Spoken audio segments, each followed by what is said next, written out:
É criança correndo, barulho, gente conversando, celular tocando, roupa indecente, fofoca, inveja. Uma coisa você vai ter que concordar comigo: se todo crente bebesse em casa a quantidade de água que ele bebe na igreja, ninguém teria problema de rins. O que a gente realmente precisa entender é que o culto é feito para Deus, não é para o homem. Hoje em dia, pastores, pregadores, grupos de louvor passam a semana inteira se esforçando ao máximo para fazer músicas que agradem o homem, para fazer pregações que agradem o homem. Os pregadores pensam: não, eu não posso falar sobre fornicação porque é um tema delicado, porque hoje nós sabemos que os jovens estão tendo um namoro totalmente pervertido e fora dos padrões de Deus. Não, eu não posso falar sobre adultério porque o irmãozinho está adulterando com a outra irmã, e se eu falar vai acabar criando uma situação difícil e eles podem até sair da igreja. Não, eu não posso falar sobre reverência na casa de Deus porque os filhos do diácono são as crianças que mais fazem bagunça dentro da igreja. Gente, isso é muito triste. O adultério está dentro da igreja, a fornicação está dentro da igreja,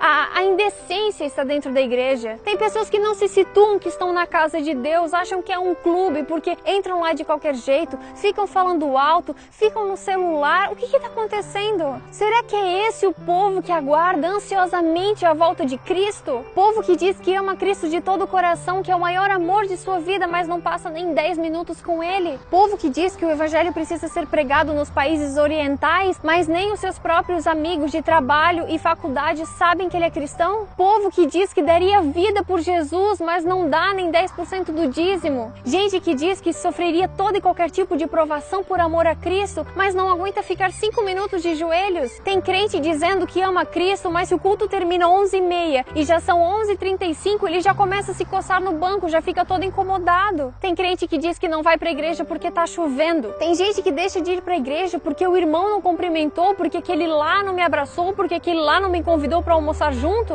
Gente, são tudo desculpas. Quem é cristão de verdade vai até a cruz por Cristo. Quem realmente ama Jesus, independente se a igreja tá cheia, se a igreja tá vazia, se a igreja tem bancos estofados ou se tem que sentar no chão, ele vai continuar ali porque ele ama aquele que um dia morreu na cruz para o salvar. Tem muito cristão dando desculpa esfarrapada para Deus, como se ele acreditasse nas nossas mentiras e não conhecesse a intenção do coração. Cristão de verdade, se ele tá em cima, se ele tá embaixo, se ele venceu, se ele perdeu, se ele tá bem, se ele tá mal, ele adora. Porque cristão de verdade tem plena consciência de que o nosso lar não é aqui. O que nós temos que entender é que o inimigo ele está empenhado em fazer o possível e o impossível para tirar toda e qualquer pessoa de dentro da presença de Deus. Porque ele sabe que um cristão de joelhos coloca um exército do diabo no chão. Tudo é para Deus, o culto é para Deus, o louvor é para Deus, a nossa ida na igreja não é para receber, não é para sentar no banco e pensar: o que a igreja vai me oferecer hoje? Não, você tá ali porque você é um adorador, você é um servo. Tem muito crente querendo ser servido, sendo que nem Cristo veio para essa terra para ser servido, mas ele serviu e deu a sua vida em resgate por muitos. Deus está chamando uma geração de cristãos que realmente coloquem no coração esse senso de urgência de que a gente precisa mudar. O número de cristãos cresce assustadoramente cada dia mais e parece que quanto mais cresce, mais nós nos acomodamos, mais nós tratamos as coisas com descuido. Nós precisamos entender que igreja não é um clube, a gente não pode ir com qualquer roupa, falar qualquer coisa, se comportar de qualquer maneira e fazer as coisas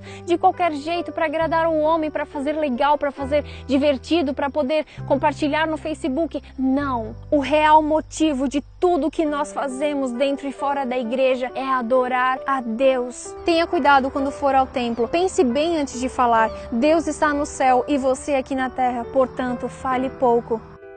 O Senhor Deus está em seu santo templo, diante de Deus, fique em silêncio toda a terra. A presença de Deus é sempre santa e tremenda, tanto na época de Moisés quanto nos dias de hoje. Deus continua sendo Deus. Nós devemos o adorar e respeitar pelo que Ele é, pelo que Ele foi, pelo que Ele há de ser, porque Ele é o princípio e Ele é o fim. Ele é o Rei dos Reis, Ele é o Senhor dos Senhores, o Deus eterno, o Príncipe da Paz, o nosso Salvador, o nosso Senhor. É a Ele que nós devemos a nossa vida, porque nós estávamos desgarrados como ovelhas perdidas, e Ele veio, morreu para nos salvar, nos dá esperança e a sua presença se faz constante em nossa vida. Vamos valorizar essa bênção para nós.